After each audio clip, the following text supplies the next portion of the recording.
The invocation will be provided by Tenova Chaplain Stephen Ferreira. Pledge of Allegiance will be provided by Commissioner Tim Mason. Please stand.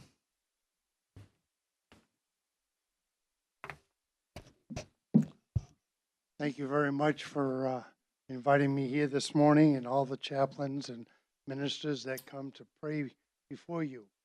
It's important that we put God first in all things that we do. I want to read from Psalm 1, but I'm going to use a different translation. It's called the Passion Bible, because I really believe it kind of paraphrases what's on my heart this morning. What delight comes to the one who follows God's ways, who won't step in the way of the wicked, nor share the sinner's way, nor be found standing in the scorner's seat. His passion is to remain true to the word of I am, meditating day and night on the true revelation of light.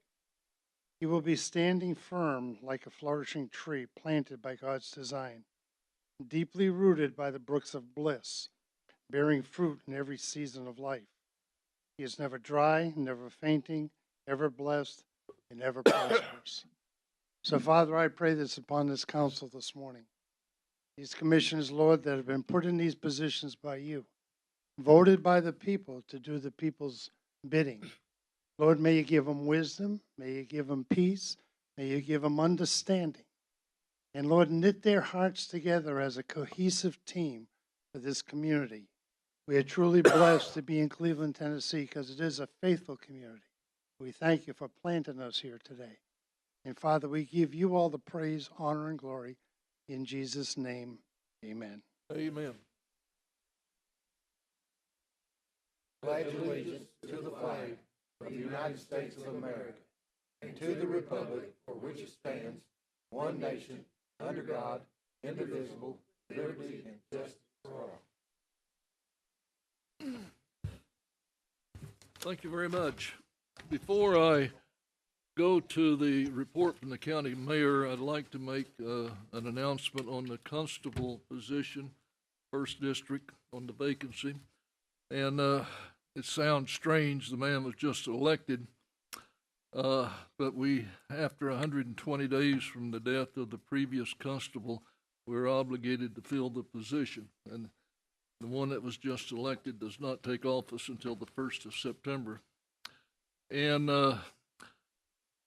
as you know, we received the notice on November the 28th, 2023, of a vacancy in the 1st District Constable seat. Per state law, it is the Commission's responsibility to fill the unexpired term. The County Commission office will receive resumes from citizens requesting consideration up until and including the meeting on March the 18th. Anyone submitting a resume will be asked to sign an affidavit confirming they meet the requirements to serve. The appointment of the 1st District Constable for the unexpired term will be on the March the 18th, 2024 voting session. Thank you. And now I'd like to go to the report from the county mayor, please. Thank you, Mr. Chairman, and good afternoon, everyone. A couple of things for you today. First of all, a few comments I'd like to share. More than any time in recent memory, topics like infrastructure, zoning, annexation, land use, and planning have become a part of our everyday conversations, as well as the deliberations here at the County Commission. Our community has experienced exponential growth over the last decade, and that growth trend is expected to continue. Remember, we were number one of all 95 counties in the state of Tennessee for announcing new jobs last year. Our roads are congested, our schools are nearing over capacity. Our real estate industry estimates that we need approximately 600 more homes that were behind schedule for what is currently needed. Vital infrastructure like sewer, broadband, and even water is needed throughout parts of our county. I've said before, these are challenges that we've created for ourselves. We've worked diligently to create a place that people want to call home, where they want to live, work, and raise their families. And we've done a good job. We can't be surprised by the challenges that have arisen out of the successes of our county.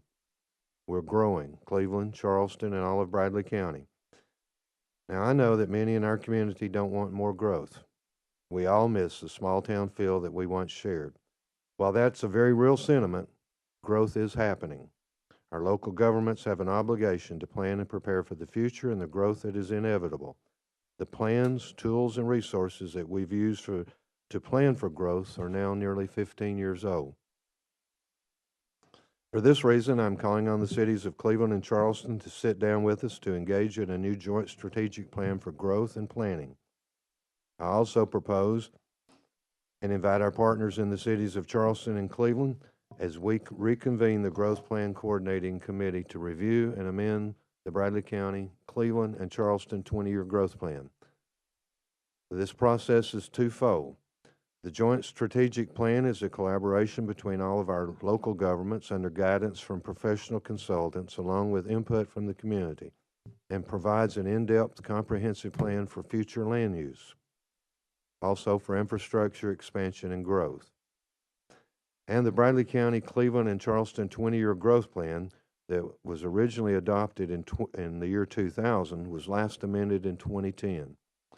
This plan outlines the urban growth boundaries for the cities of Charleston and Cleveland.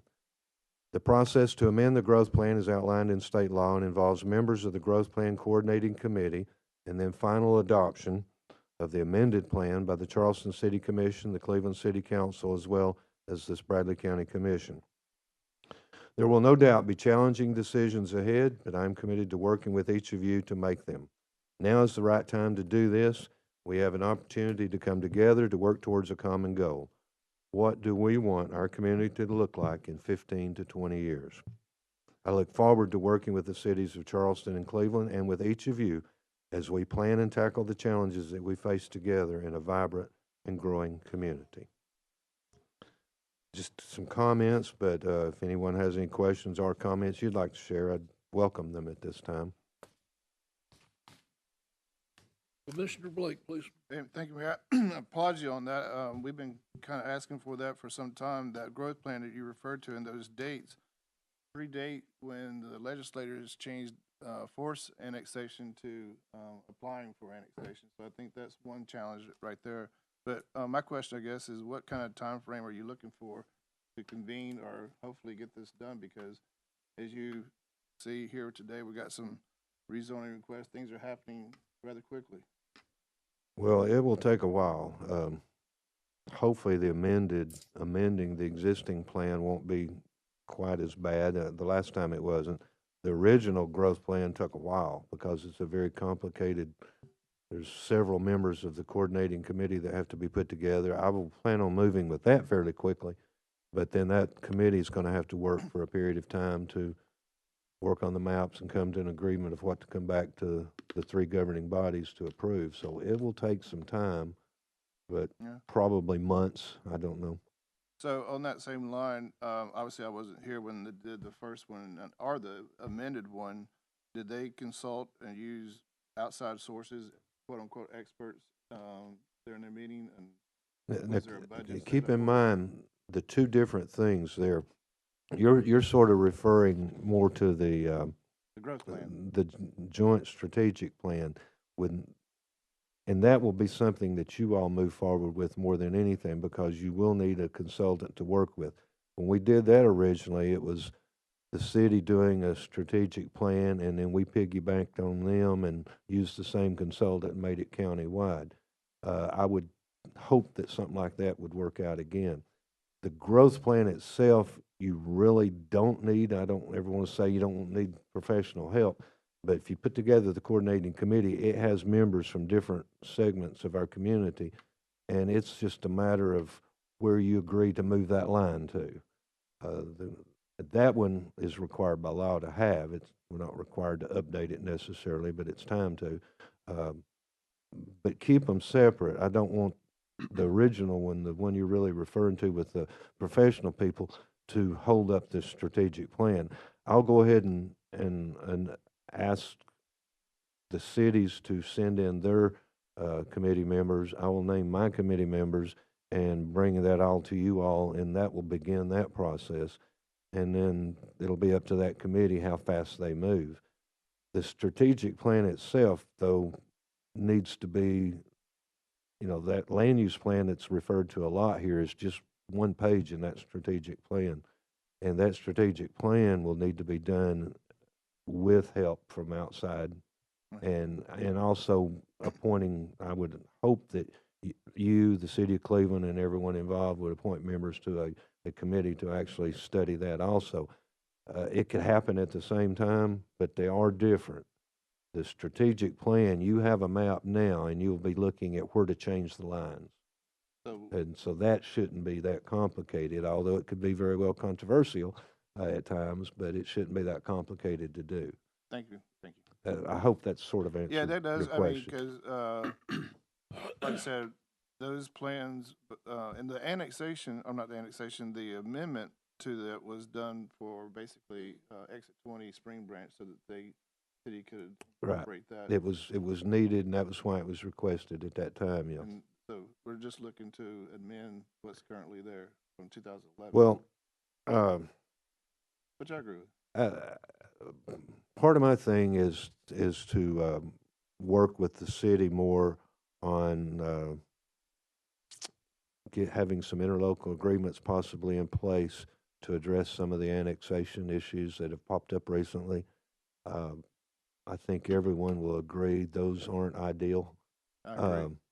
But if we can have some interlocal agreements in place and at the same time expand the growth boundary, because, you know, it is time, it's been a while now, that would give them some leeway where maybe we can have an agreement that we don't see more of those other things.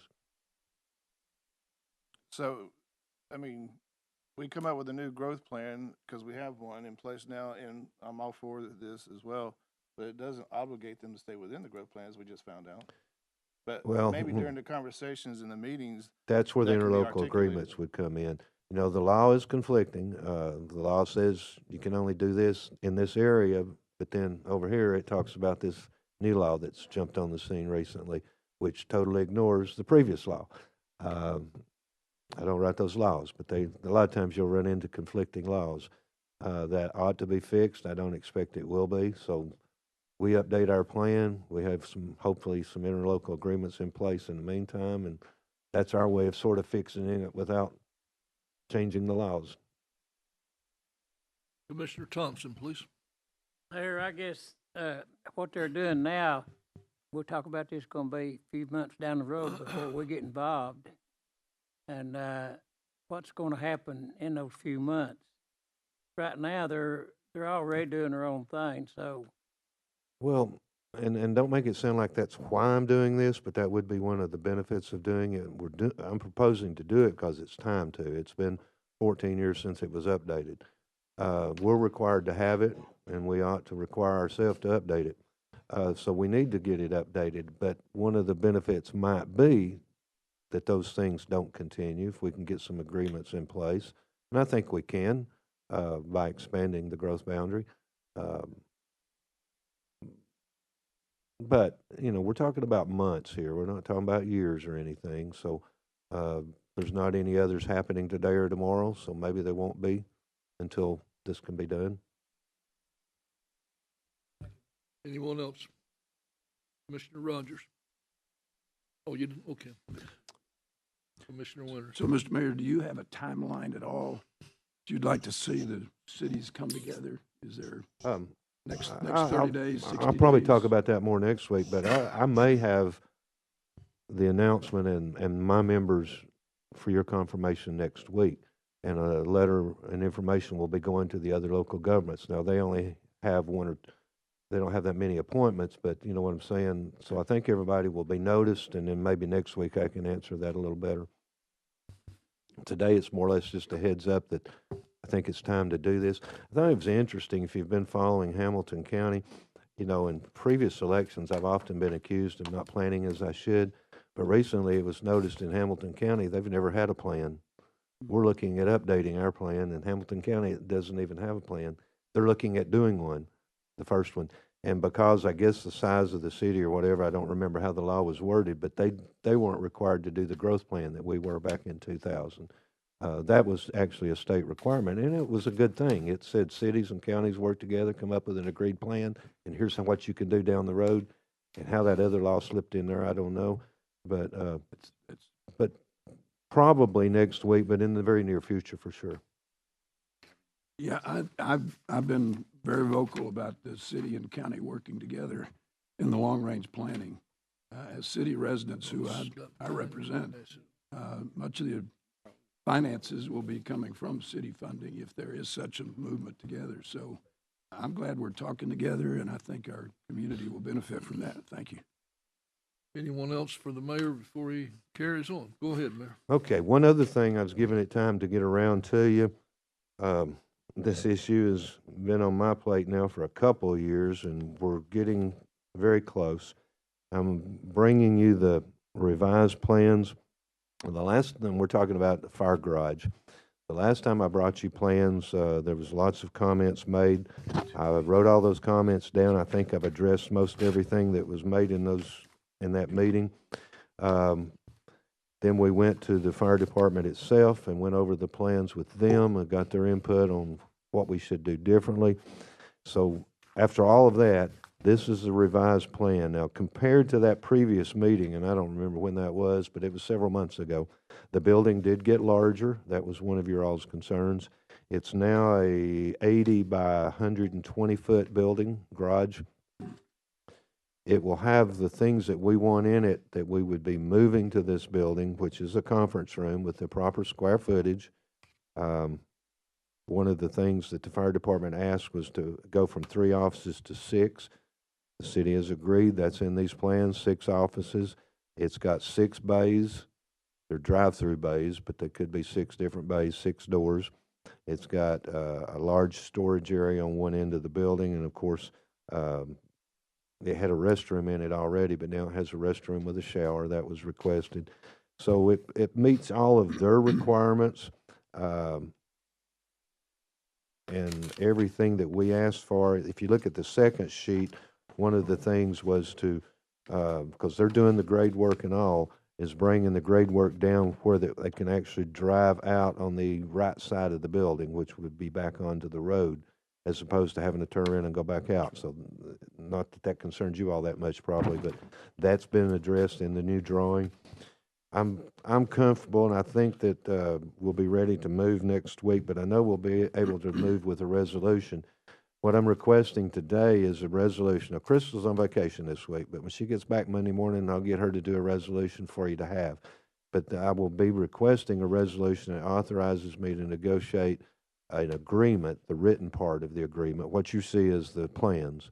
And if you would put on the agenda next week to authorize me to negotiate the agreement, then I would come back at a later date, probably in April, with that actual agreement, ask for your approval at that time. Right now, it's just an FYI and authorizing me to negotiate. Commissioner Thompson. I'd like to make a motion that we're giving permission to negotiate on that. But And It goes on the next. It's going on on the next meeting. on next meeting. next week, Yeah. yeah. Put it on But next week. just put it on the agenda is all you Put need it to on the do. agenda for next we're week, gonna- yeah. We'll be there. I'll stop there. Is any questions? Because I've been working on this so long, I don't really remember what was big issues with you. But if there's any questions by any of you, Commissioner Winters, please. Mr. Mayor, one of the questions that came up at, I think, a meeting that I attended was about Menace Road and the access of vehicles of these statures of strength and size on a 2-lane road. Is that going to be any Well, road? Is that a problem or is it not? we don't see it that way. The fire department doesn't. Keep in mind, this is not a fire station. There's already a fire station on Menace Road, so you've got the emergency fire trucks already doing what you're referring to. That's not to say that none of these vehicles would not ever leave in an emergency, but it's basically a garage where the ladder truck and these other vehicles that aren't used daily are, I don't want to say stored, but that's where they're housed. And so there could be a need and they're leaving emergency, but your normal fire runs, the engine and the tanker is in the building next door. And this is built from the existing building. If you're looking at that sheet, it would be going from the existing building over to the property line, which is where they're building apartments or houses or whatever, so getting ready to go there. And of course, it's a 3-lane road at this point anyway. But we think it would be the best location that we've looked at. That some time ago. The only negative, and I hate to point out negatives, but the only negative with this location is if they continue to do countywide training at one time, you need a football field, and we don't have. But they do have access to the park across the road that could be utilized. I would hope they would go to maybe a half a department training at a time, but I don't stick my nose into daily operations. If they continue to do county-wide training all at once, this conference room is the same size we have now, so it takes care of that. But there's not a place you can find that has that kind of parking for that many fire trucks. That's one thing that we're sort of giving up where we're at now. But that's the only negative we've come across, and I've told them, and they sort of understand that, if we go with this location, and if you continue countywide, you have access to the ballpark to park. Commissioner Goins, please. Cost, I mean, do they know what the cost is gonna be for like the excavation? I've never and discussed everything? cost, but I'm glad you mentioned it because I didn't point out. I guess I assumed you knew what the city's agreeing to do once we have an agreement. And so we're talking hypothetical. It's pre-agreement, okay? But we're close. I mean, this drawing came from the city. What they're agreeing to do is to go over there, prepare the site, all the dirt work, prepare the site, do everything that needs to be done, build the building, all the way through painting, with the things that you see in this drawing, and it should be pretty much ready to move in when it's finished.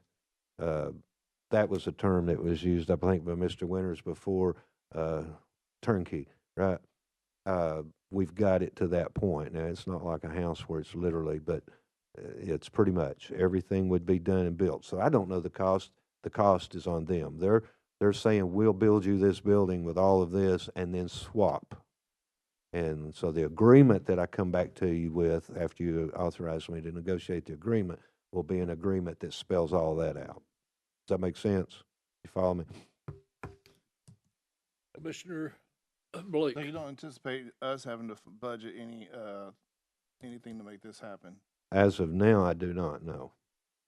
I don't know of anything. I mean, the plumbing, the sewer, the electric, everything is included in this building.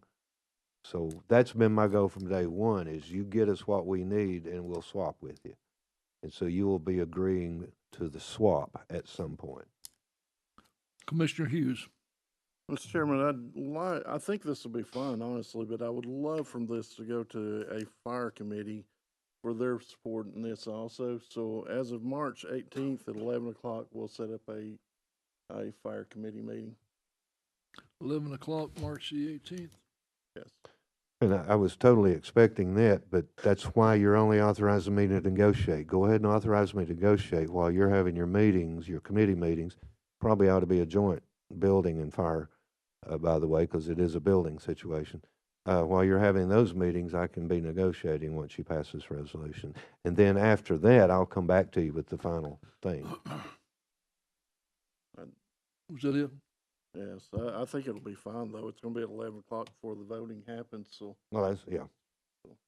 If you could have both of them together and that Do way. we wanna make a joint meeting? I'm fine with that. Okay, done all right, joint building and lands, okay. On the 18th, 11 a.m. Commissioner Ledford, please. Thank you, Mr. Chairman.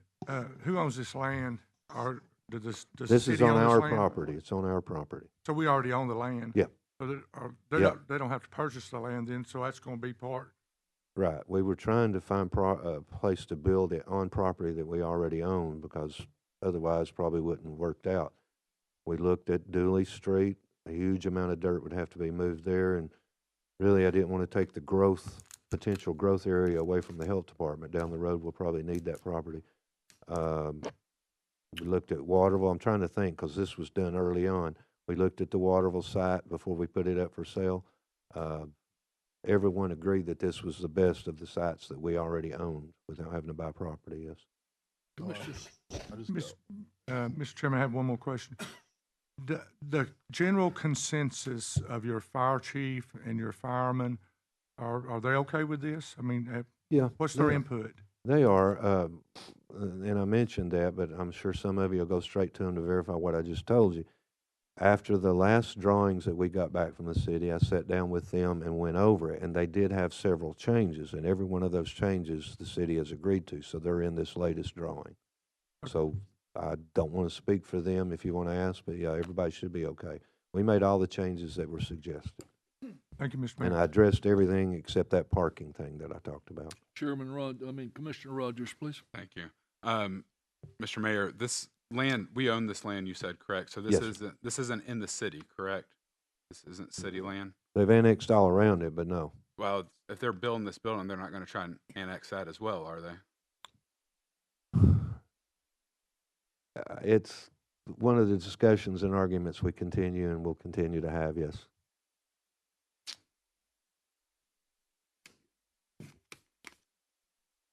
Any other questions for the mayor? Go ahead, sir. Mike, did you? He thought you were asking. No other questions? If not, again, next week, I'm just asking the authorization to negotiate, and we'll hopefully by your next voting meeting come back with something, but at least in the very near future, okay? Thank you. That's all I have, Mr. Chairman. Thank you very much. We'll now go to the reports from the committees and/or districts. We'll start on our left with Commissioner Rogers, please. Thank you, Mr. Chairman. Nothing to report today. Just want to congratulate the Bearettes on another state championship this weekend, 2 in a row, and the team looks like they could probably beat some WNBA teams right now. So just want to say congratulations to Coach Jason Reuter and his staff and everyone over at Bradley Central High School. That's all I have, Mr. Chairman. Thank you. We'll try to have them up later on when they get back down to earth here. Commissioner Ledford, please. Thank you, Mr. Chairman. I too want to congratulate the Bearettes. The next thing I do want to congratulate our winners of the election last Tuesday, Stephen Hatchett for District Attorney, Mr. Brantley for Constable, and Rachel Ivy Goins for School Board. And other than that, Mr. Chairman, that's all I have. Thank you. Thank you very much. Commissioner Mason, please. Thank you, Chairman. 6th District's doing well. I'll echo the guys that won their election and the Bearettes also. And don't forget the Cleveland Raider ladies. They went pretty far in the basketball tournament also. That's all I have. Thank you, Chairman. Commissioner Slater, please. Thank you, Mr. Chairman. Mr. Chairman, owners of landlocked properties along Hewitt Street requested the county grant an easement to access their properties. The road committee learned last fall that a road was platted but was never built. After a survey and consultation with the assessor of property and the county attorney, we may now proceed with executing a non-exclusive perpetual access easement. So, Mr. Chairman, I place on the March 18th, 2024 voting session agenda a motion to authorize the mayor to execute a non-exclusive perpetual access easement across map and parcel .065 KH022.00 for each currently landlocked property owner in Willow Hill subdivision. Thank you. So it is. Okay. Anything else? That's all I have. Thank you. Mr. Chairman, Yes. is that off of Dockery Lane? By Okay. Truesdale School, yes. It's off Dockery Lane. Commissioner Goins, please. 5th District's doing well, but congratulations to the Bradley Bearettes. That's all I have. Commissioner Thompson. Fourth is doing well. Commissioner Gilbert. Mr. Chairman, the Juvenile Committee will be meeting at 11 a.m. on April the 5th here in the commission room. I have nothing else. Okay. Commissioner Winters, please. Thank you, Mr. Chairman. I received a contact with one of my constituents this week asking me to encourage this commission as well as the state of Tennessee to continue supporting Israel. I understand her concerns. I want to remind the commission here that we have said on October 7th, 2023, we have sent a resolution to the state of Tennessee General Assembly to stand with Israel as it defends itself against the war launched by Hamas. For those in the public that would like to reference this, This was done October 7th, 2023, and sent to our state. We hate to see what's going on to the only democracy that's in the Middle East. Most of us in this room, our faith is built on God's work with Israel. So we have a bond with Israel that's very strong, and I think it will continue as long as the majority of us will continue to stand with them. This commission does that. One personal privilege for me, please, Mr. Chairman. My oldest sister passed 2 weeks ago. This past Saturday, my wife and I and my daughter drove to her funeral. And had great reflection on my big sister. My big sister had a speech impediment all of her life. Her son shared in the funeral how embarrassing it was for her. She helped me learn how to talk. She was not an athlete, but she'd throw a ball to me and beg that I wouldn't throw it to her because she would hit her in the face. So I didn't throw it to her, I threw it to my younger sister. But for many of us in this room, we've had big sisters. And with the fine mother that I had, I'm probably where I am today because of those two ladies, as well as several other ladies, my other sister and my wife. But her name was Rose Sharon. I never understood why my dad named her Rose Sharon till I looked up in the Bible where Rose Sharon is. And in Song of Solomon, when God is trying to show everybody how much he loves us, cares for us, he called himself and his son the Rose of Sharon. The Rose of Sharon. So my dad nailed it down. When his firstborn was born, he named her Rose Sharon. So as close as she could get to Jesus was my sister's name. So I reflected on that. And as I came to this meeting today on the radio I can only imagine. I can only imagine what's in heaven. And today I'm only imagining that. Thank you for the personal privilege, Mr. Chairman. Thank you. Commissioner Gilbert, please.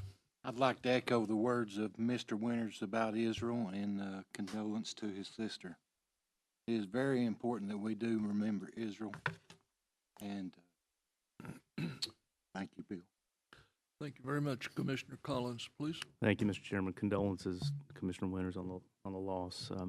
Also, send out our thoughts to Commissioner Alford, who's at home recovering, from his time. So I think he's doing well. I appreciate the opportunity today to share with the Commission a resolution for consideration that highlights the concerns present in legislation currently moving through the General Assembly specific to the passage of universal school vouchers. It's important to note that the tree of school vouchers has many branches, but the root of the concern for this body, the funding body of Bradley County, is not specific to education, but specific to funding and budgets. While promises have been made that state education budgets will not be robbed to pay for vouchers, rest assured that money must come from somewhere.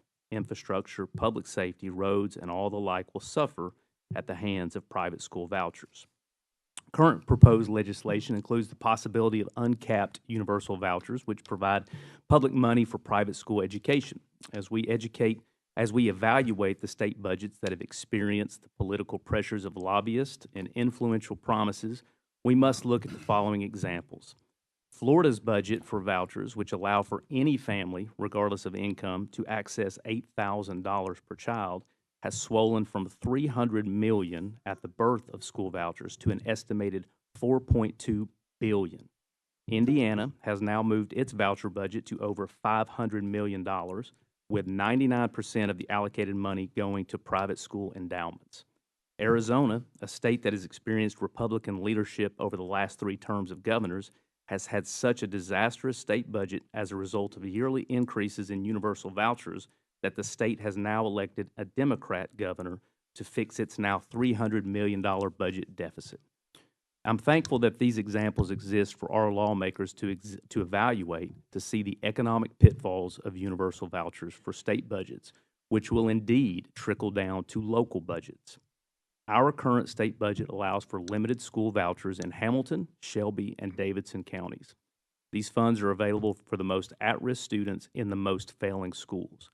There is currently no evidence that exists to demonstrate any measure of success for vouchers in these counties. We have a responsibility to our taxpayers to voice our concerns about the financial impact this unregulated private school prop-up will have on not only our state, but our county's financial future. I encourage this commission to endorse this resolution and stand up for our taxpayers and our public schools. Mr. Chairman, I move to place this resolution on next week's voting agenda. Done. That's all I have. Thank you, Mr. Chairman. Mr. Chairman, Yes. I have a few questions about this resolution. One, we're placing it on a voting session without having any discussion on it. I would like to see this be brought into a work session to where we can discuss and hopefully maybe even have our state reps or state senator here to be able to speak and discuss on this resolution. The state hasn't even came up with a bill yet. There's a bill from the governor, there's a bill from the Senate, and there's also a bill from the House where they're still trying to figure out what actually is completely in the Freedom Scholarship Act. And so I don't even believe currently our county school board has even passed a resolution supporting this or not supporting it. So I'd like to hear what our school board members and what our schools think about this. And so I just think there is a lot of questions, a lot of conversation that needs to have before we as a county just go and just say we're completely, totally. Any, Commissioner Blake? Oh, sure. Go ahead. And just a response to that, this is not an educational conversation. This is a financial conversation. I think we're the funding body for our community. I think it's pretty clear and evident that universal vouchers have a huge financial pitfall in the states that have utilized them. So I think it's important for us to look at it financially, not educationally. Thank you. Thank you. Anyone else? It'll be on the agenda for next week. Commissioner Blake. Thank you, Mr. Chairman. I appreciate Mr. Collins focusing on the funding piece of it, the education piece of it, the curriculum that they do, all the way to dress, all that kind of stuff. Yes, the school board needs to handle that and address that. But the funding piece of it is our responsibility. And as you well know, we fund not only the county school, but we fund the city schools as well. So it's pretty much both of our school systems. But what concerns me is I read it, and I understand the bill is evolving, but there's certain pieces of it that are that we can count on, and that is taxpayers' dollars are coming outside of a public arena into more of a private sector. I'm all for private schools and how they.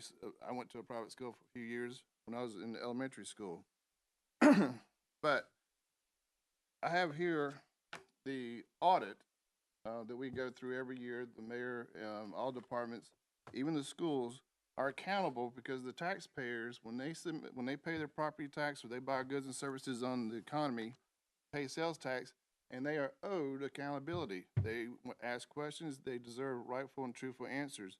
The audit is one piece of that. Public meetings are also a piece of that. The other audit is the internal audit that the school does as well through a private CPA firm. I don't think that the private institutions, with all due respect, will ever agree to these kind of things.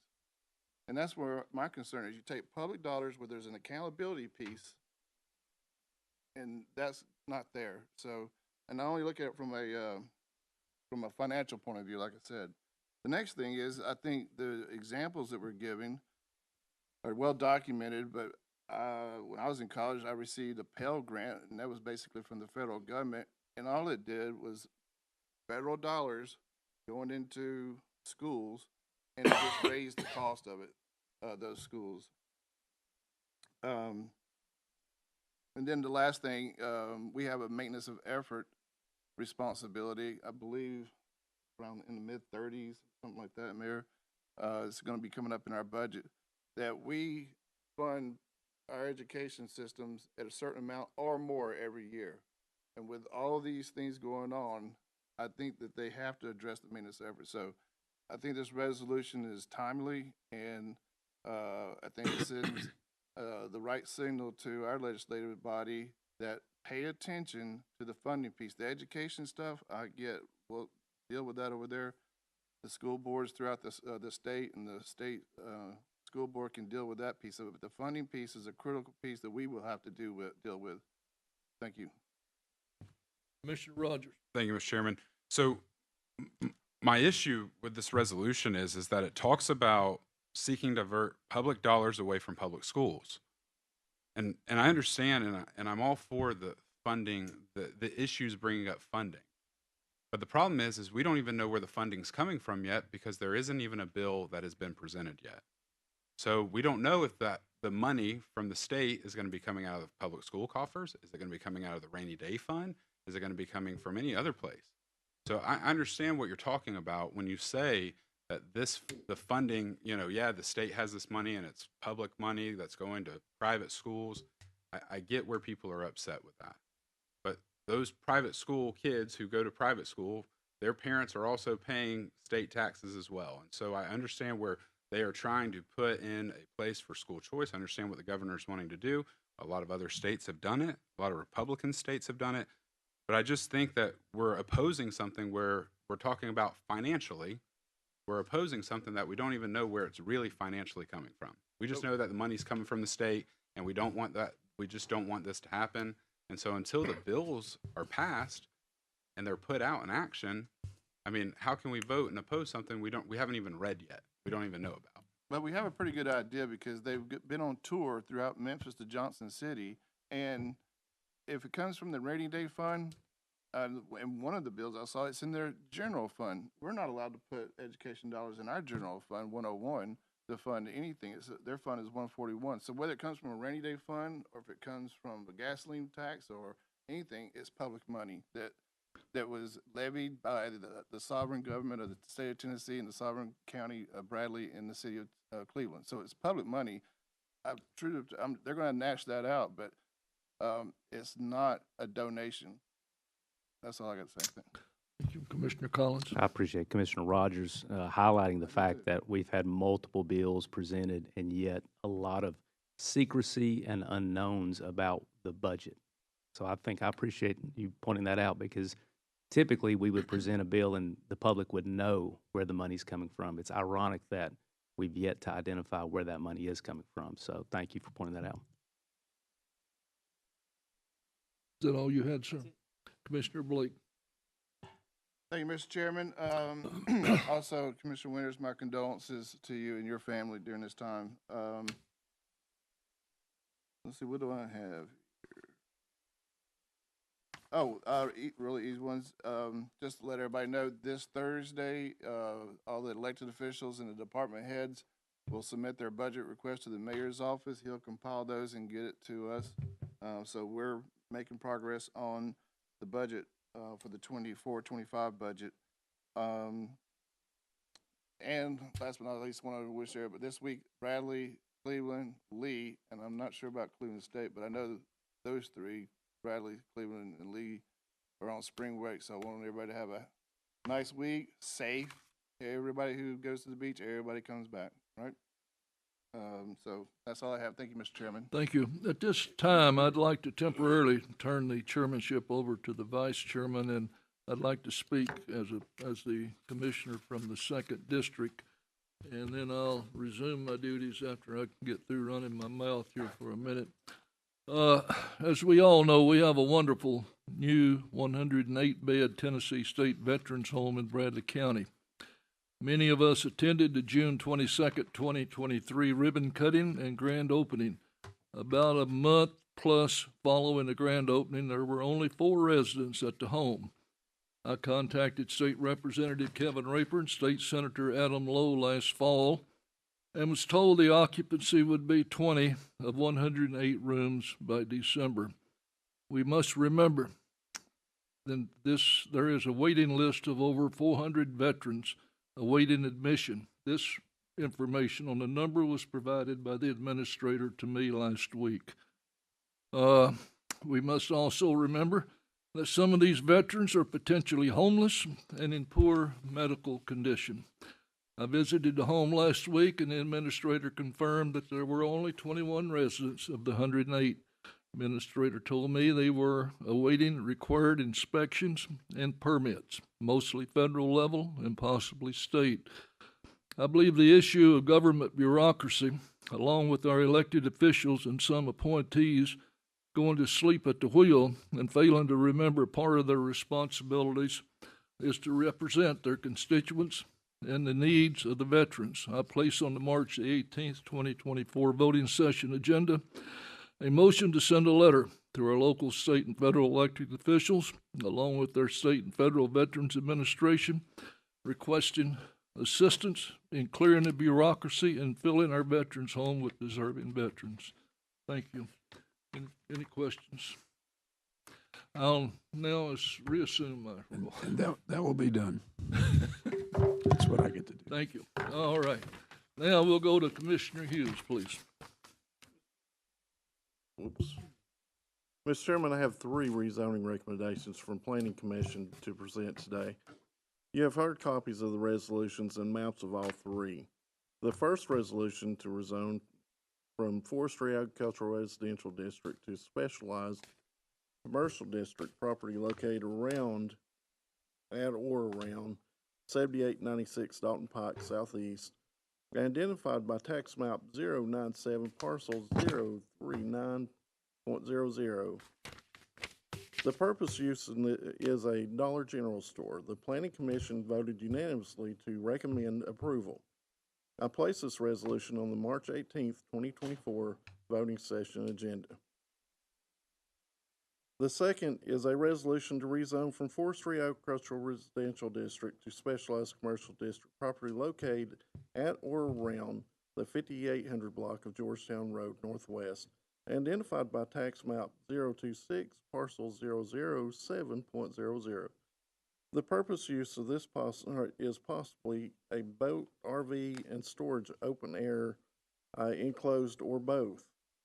Storage units, basically. The Planning Commission voted unanimously to recommend approval. I place this resolution on the March 18th, 2024 voting session agenda. I'm just going to go through this last one, and then if you have any questions, I'll back up to that. The final is a resolution to rezone from Rural Residential District to General Commercial District, the property located at or around 2970 Dalton Pike Southeast, identified by tax map 066P, Group F, parcel 003.00. The Planning Commission voted unanimously to recommend approval. The purpose use is a garage or for personal storage. I place this resolution on the March 18th, 2024 voting session agenda. If there's any questions. Anyone have any questions? Yes, I have a question. Please. Commissioner Hughes, was the growth plan or the land use plan used to make these decisions from the Planning Commission? I think I need to add that to them for now. Yes, all 3 were checked for the land use and the growth plan. They all fit and were approved through that. Even though the 2970 Dalton Pike appears to be in the middle of a residential area? 2970 Dalton Pike is right there on Dalton Pike, and if you look at the land use, you'll see that the edges of Dalton Pike itself is approved for commercial. Okay, thank you. Anyone else? Yes. On the Georgetown Road, Yes. we're talking out toward where there's a former mall over there to the right. Is this where this is? This is actually just above another storage unit, or land. It's a storage unit, probably less than a quarter of a mile, but it's just open. He's wanting it open air actually for RVs, and said it'll possibly be 10 years plus before he even does this. So are we at a point where we're going to have enough is enough of storage units on the highways? This is a brand new highway, 60 highway, and we have already about 3 there. So that's all I have, Mr. Chairman, just where that is. Thank you. You have anything else, sir? Other than to give Commissioner Winters my condolences. Nothing else. Mr. Chairman? Yes. If you don't mind, point of order, Senator Lowe has just joined us and said he might have an update for us on the veteran home question. If you don't mind recognizing him for just a moment, or as much time as he may need. But I will add one thing to your comments, if you don't mind. One of the downstream effects to what's going on with the veterans home over there is, as you, Commissioner Winters knows, Commissioner Rogers, now Commissioner Gilbert, on the nursing home over on Peerless Road, a lot of the, let me get these titles right, RNs, CNAs, and all that, you can't blame them, decided to change employment and went over there.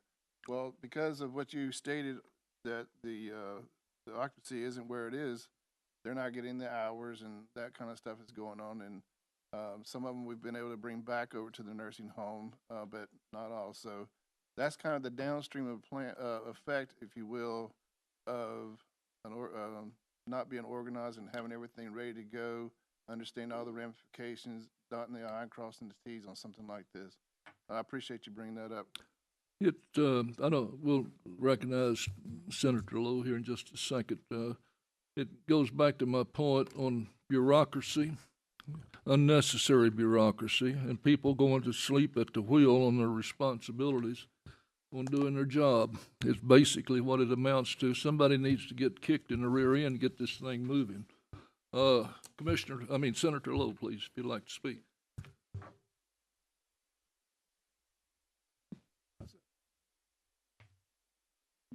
Thank you, Mr. Chairman. Condolences, Vice Chairman Winters. I'd like to offer mine as well. Chairman Gry is probably spot on in his assessment right now, so I welcome this letter as we continue to kind of battle for getting those beds filled. I think you noted, Chairman, that last fall we pushed and we went from 8 to 20. And I know there's oftentimes the pointing the fingers at the federal government, and that's something that they have to work with, but it's drug on a little bit too long. So I think the local delegation, and I haven't spoken directly with Kevin Raper on this, but I would say he probably echoes my sentiments that we're not happy with the situation either. So it's a great resolution. I look forward to you sending it to me as we continue to do some kicking. We would appreciate all the help we can get. There are 4 veterans on the commission here, and I doubt any of us will ever probably reside there. But when you've got 400 people on the waiting list, some probably are homeless or near homeless, and medically they've got serious issues, and we're sitting over there with all those beds empty. You've got a problem, not you personally, but we have a problem, and that's where I'm coming from. Thank you very much. You have anything else, sir? Well, I know that you have a resolution before you on the Opportunity Scholarship piece. What I'll tell you is there are 2 very different bills moving through the Senate and the House. There's a lot not to like about both of them. I would encourage you to make sure that you are factual with what you dislike rather than rhetoric. There's been talks of secrecy. I've had 2 local meetings, one with the school board, one was an open town hall. Several of you attended that. I don't think there's been any secrecy on the state level. With regards to that, there has been some uncertainty with regards to how things will move. Currently, neither plan utilizes existing TISA funds for private school transfer. And there's been a lot of speculation around why. Why would we even consider school choice? Why would we consider opportunity scholarships in the state of Tennessee?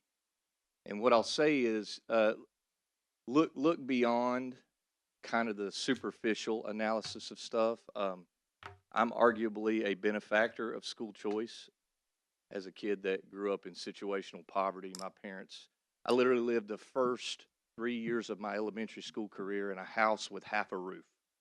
So my parents could get me into a school zone and get me into a better school when I was a kid.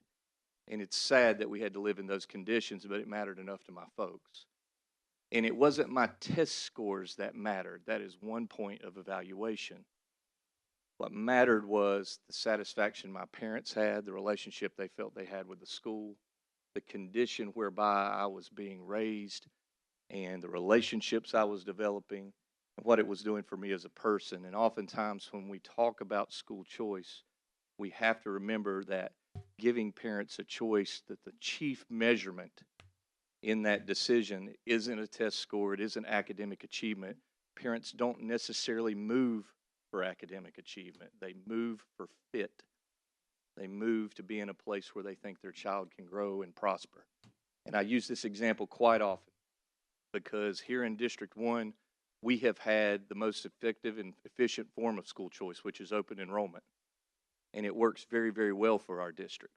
And I constantly point to our district when I go back to Nashville and say, this is how things should be done. And this is what open enrollment does. It allows me to put my child in a place where they can prosper in all aspects of their being, not just in their test scores, because I think all of us would rather our children be well, mentally stable, good people, as opposed to people who are under emotional torment but have the best test scores in the school.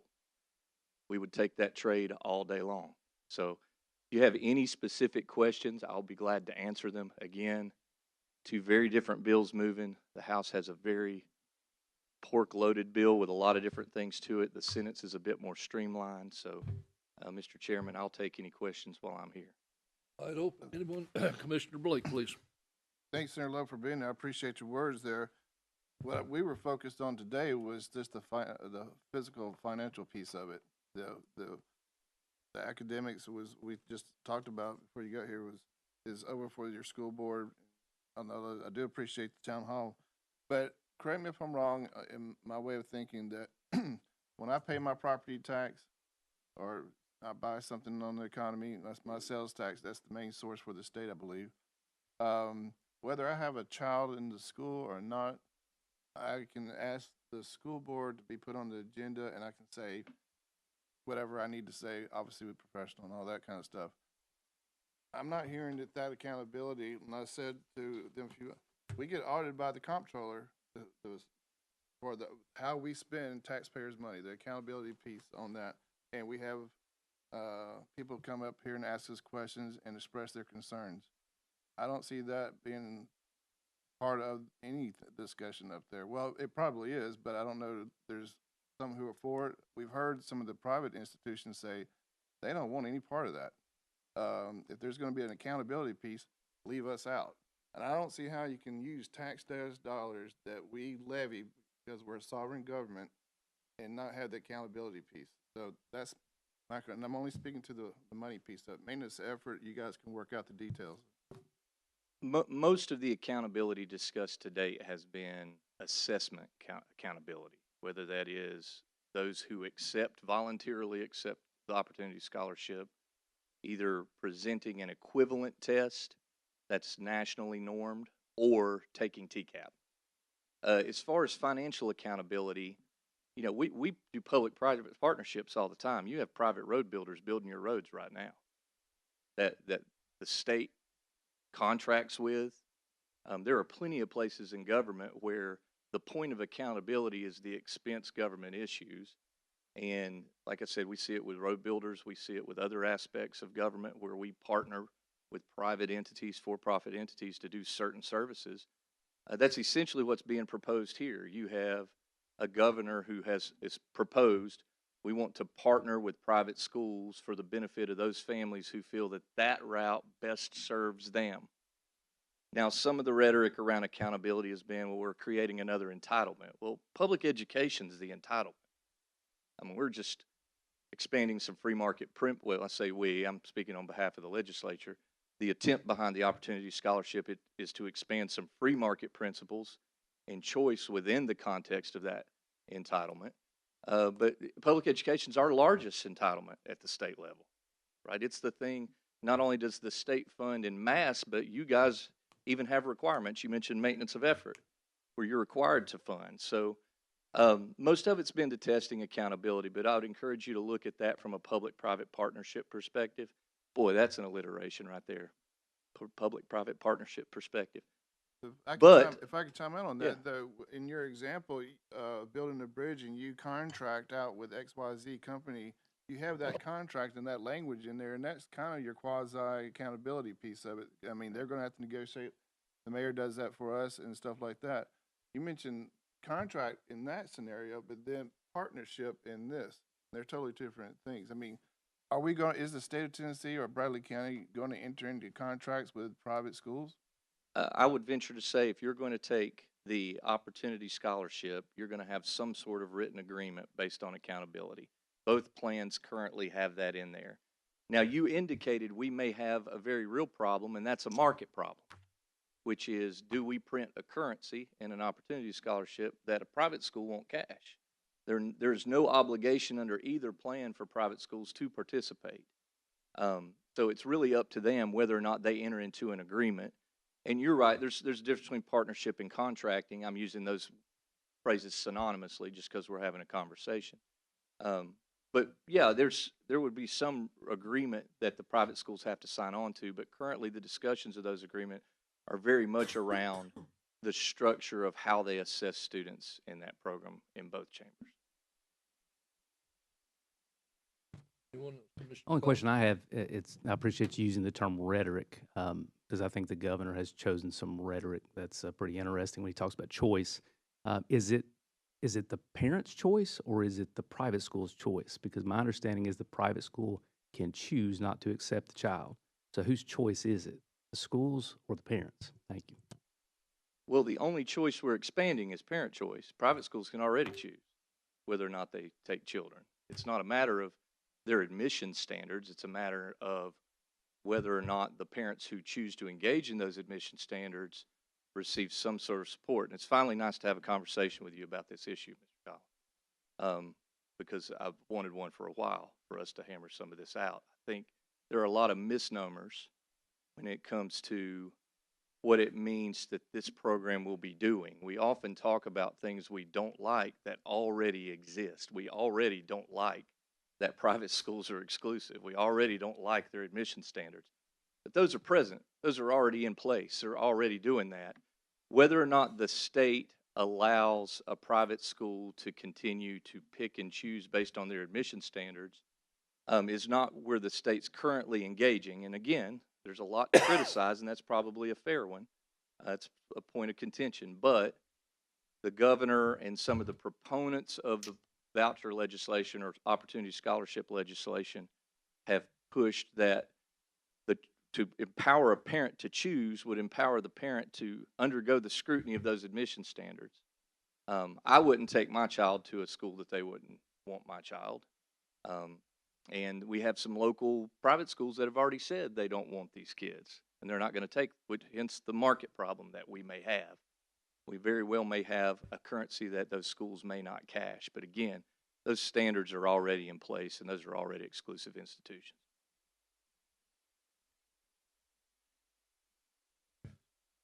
Commissioner Thompson.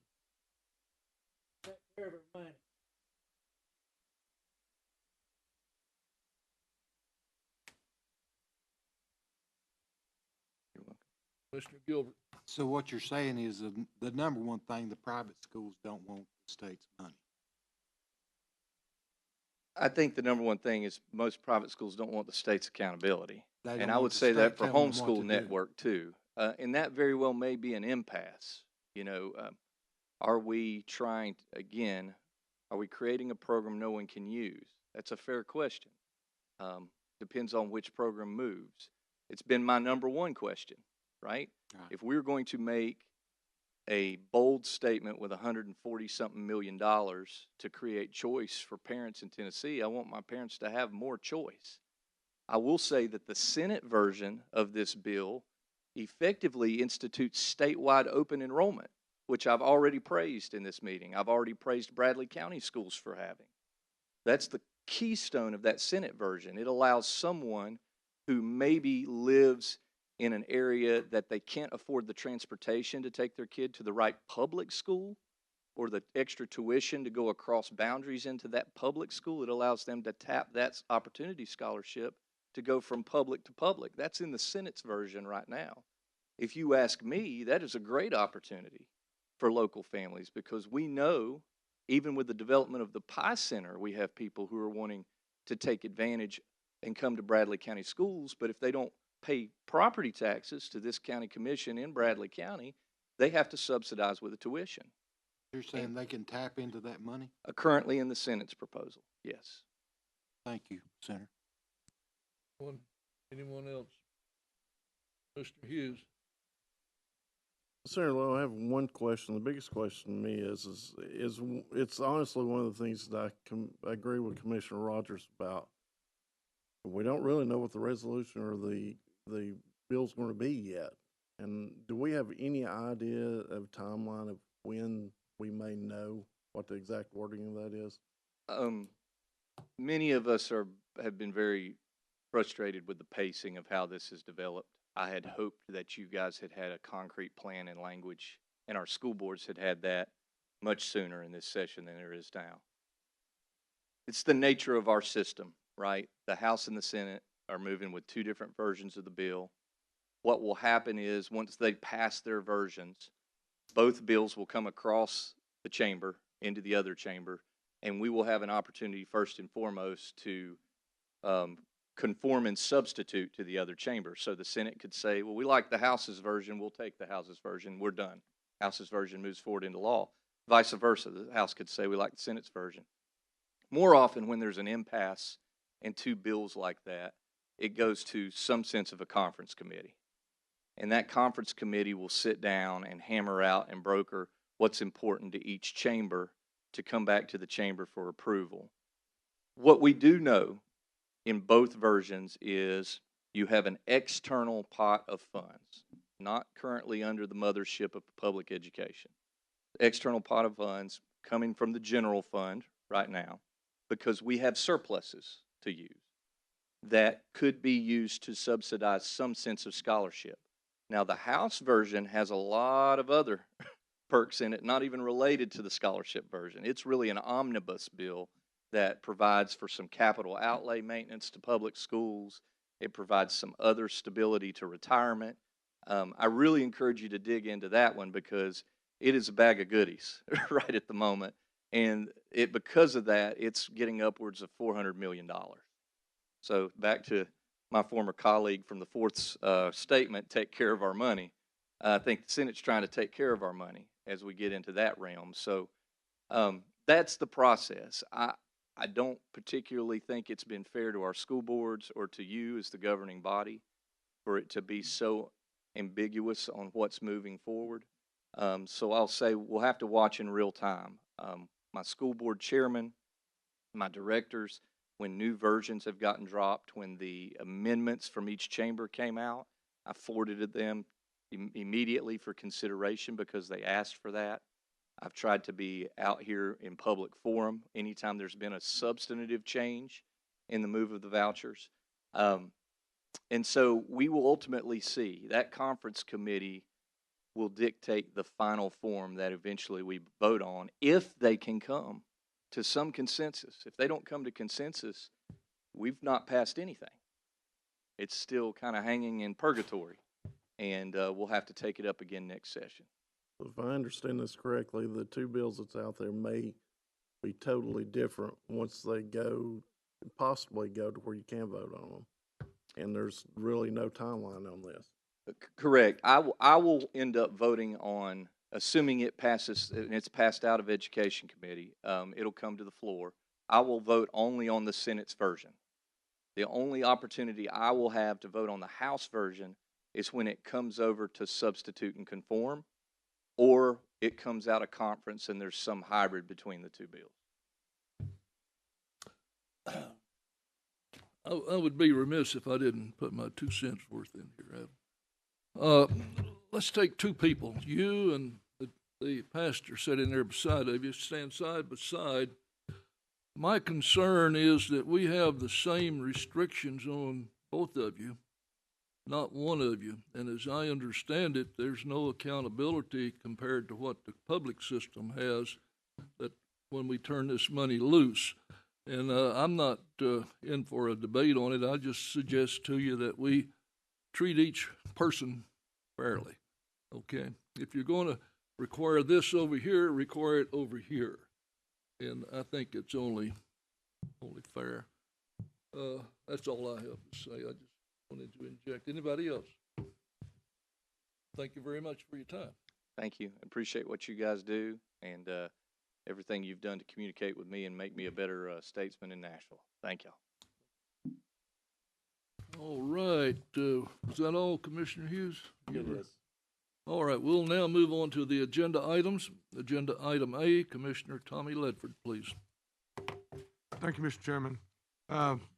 We had discussion on this last week. Dan come up and discussed it. So if anybody has any questions, I mean, I think everyone has the resolution before them, or they did have last week. And he's here to answer any questions if you have anything you need to talk about. Anybody have any questions on A? A is on the agenda, voting agenda. I have, Mr. Chairman. Yes, go ahead, sir. Thank you. Just for clarification, this House Bill 726 and Senate Bill 1092, this is a federal bill, is that correct? Those are federal, or are those state bills by? So Edward Markey, I guess, because this one comes from Congress 118th, Tennessee, is that correct?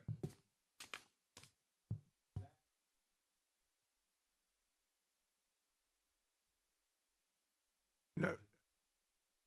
Yeah, it has changed. Lori, we didn't give everybody the changed resolution.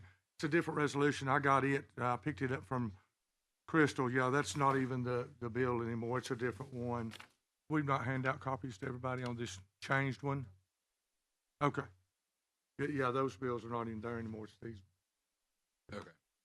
All right. Is that all, Commissioner Rogers? It is. I just wanted to try and get some clarification. It had no two problem at all. things there. Anyone else? We'll go now to communication from the audience. I'll recognize and allow 5 minutes to anyone that wishes to speak. Anyone? Please come.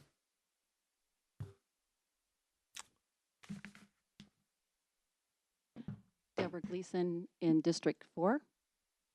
Just in speaking on this school of choice thing, I'm not a proponent of government schools, state schools. So since my children were in school, I fought the public schools when they took away the sovereignty of those public schools and put it under state control.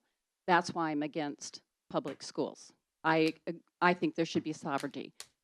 Thus, I take issue with the comment that the private schools and the homeschoolers do not want to be part of being accountable to the state. That's not their issue. Their issue is that they don't want to be state controlled. So I just want to put that out there, that that's why they will not probably participate in being accountable. Not because they can't be. I think that they put out a student in our society that is heads above many of them that come out of the school system. There are people that there are students that come out of the school system that are probably tops in the system because they're just academics. You know, they're smart. But across the board in these private schools and the homeschoolers, I see it across the board. These students are way above of what we're seeing coming out of the public school. And I don't have any statistics with me, but I would be glad to gather those statistics to show you that there is a good reason for the fact that we have the private schools and the homeschoolers. They do play an important part of creating future students that are going to be of way above in academics that we're going to want to glean from and put in positions in our community. So I just am saying, I take issue with you saying that they don't want to be accountable. That's not the reasoning. Thank you. Thank you very much. Is there anyone else in the audience that would like to speak? Good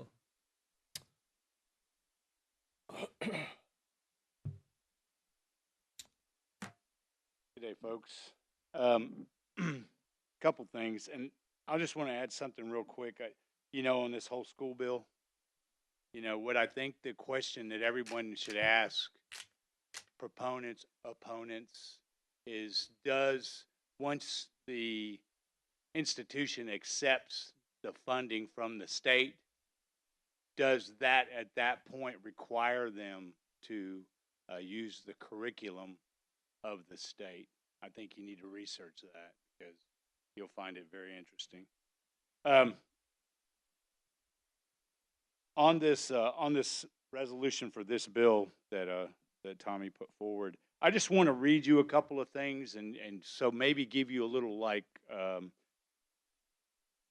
precedent here and why precedent has already been set for these sort of things at this level. James Madison, the fourth president of the United States as a new nation, considered the leading authority and an expert of the Constitution. We can safely rely on the disposition of state legislators to erect barriers against the encroachment of national authority. In other words, what Madison is talking about is federal government overreach in situations like we see constantly all the time. It costs the counties money, it costs the taxpayers, and it costs the state. So these encroachments happen. So the prevention of these encroachments starts at the local level and works their way forward, through resolutions to your state legislators.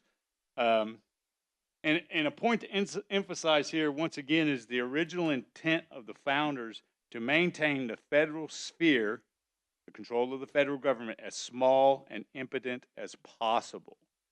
Justice Scalia emphasized this point. This is a little bit later. Of course, Judge Scalia was a Supreme Court justice. This separation of two spheres is one of the Constitution's structural protections of liberty. A healthy balance of power between the states and the federal government will reduce the risk of tyranny and abuse from either front. Madison's wisdom is thus employed once again. Hence, a double security arises to the rights of the people. In other words, when the states stand in the way of federal overreach, that protects the people, and then the federal government has certain authorities to prevent that overreach of the state government. But that only functions correctly when it's applicable on both sides. And so the states are going to have to stand up, and say, this overreach that you're attempting is unconstitutional. Any unconstitutional law is not a law at all. It is tyranny. So we cannot allow these things to happen, and it is the responsibility of the state to do that. And these state institutions and situations and initiatives start at the county level. So the beginning of constitutional government is at the county level. And that's what the taxpayers and their expectation of their government should be. Once again, you'll hear people talk about the supremacy clause, that the federal government has supremacy over everything. That is a bountiful lie. That is not true. The Constitution is the supreme law of the land. And only laws and treaties made pursuant, keyword pursuant, to the Constitution fall within the scope of the supremacy clause. So only constitutional laws are applicable under the supremacy clause. Anything outside of that scope, the supremacy clause is also a federal intrusion into states' rights and the rights of the citizens at every level. So don't allow anyone to ever tell you that the supremacy clause gives them absolutism. That's a lie. And you can refer back to the made pursuant. In other words, that is only applicable where it is constitutional for the federal government to do those things. So this is why, we request that these sort of resolutions be put forward to the state level so they understand that the people at the local level want them to look at these things from a constitutional perspective. And so that's why I'm asking for this resolution to be passed. And I think that the people, you're doing the people's work when you do that. Thank you. Thank you. It'll be voted on next week. Anyone else from the audience that would like to speak? Yes, sir.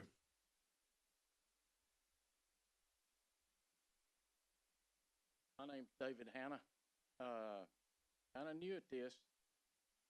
One of the zoning requests on Dalton Pike property that my brother and I have entered into an agreement with Dollar General. Mr. Berry with Berry Engineering had to lead to a previous engagement. My brother and I didn't take this lightly. We just thought it would be beneficial for all parties, county, community, and ourselves. And I'd like to ask for consideration. If anybody has any questions, I'd be glad to attempt that. I guess, just what part, is it down in Flint Springs area on Dalton? It's past Flint Springs, sir. It's more, my brother and I have a dairy farm down there, and we've run that dairy since 1981, and my father and his brother ran it from 46 on. And it's a quarter of a mile, this property's probably close to a half a mile south of what we call 317 Weatherly Switch. Yeah. I'm familiar with where your mother lived and where you live up on the right. It's on there. south past that. It's on the south end of our farm. Okay, I just didn't know exactly the 7,000 block. Right. And like I say, they've given it a tentative address, I think it was, of approximately 78. Anyone have any questions for the gentleman? Appreciate you coming up, Mr. Hannah. Thank you. Thank you. Next week, now I'm gonna open it up for public hearing next week when we vote on it. All right? Yeah, that'd be the time to be there too. Either one. Yeah, okay. Mr. Chairman. Commissioner Ledford. Mr. Hannah, before you go, I just want to say thank you for coming today. Me and Tim, of course, you're in our district. And I've actually, I think you remember, I've been to your dairy farm. If you want to see something unique, you need to go to this dairy farm. This is not some big Mayfield's automated dairy farm. These boys do all this stuff by hand. They take those mechanisms, devices, whatever that goes on these cows, and it's hard work. I don't know. I don't want to be a farmer after watching these guys. I sit there and watch them milk, and it's and you don't want to get in those cows' ways either when they're coming in because they're ready to eat. But I appreciate you, Mr. Hannah, and anything I can do for you, please let me know. Thank you. Thank you. Anyone else? All right. Anyone else like to speak? Going once, twice, 3 times. We'll now go to announcements. Next meeting, voting session Monday, March the 18th at 12 p.m. Tree Day event, March the 16th at 11 a.m. noon, Greenway Pavilion. 11 a.m. There'll be a joint meeting of the Fire and 11 a.m. on the 18th, the Fire and Land Committee. And 11 a.m. on April the 5th, the Juvenile Committee will meet with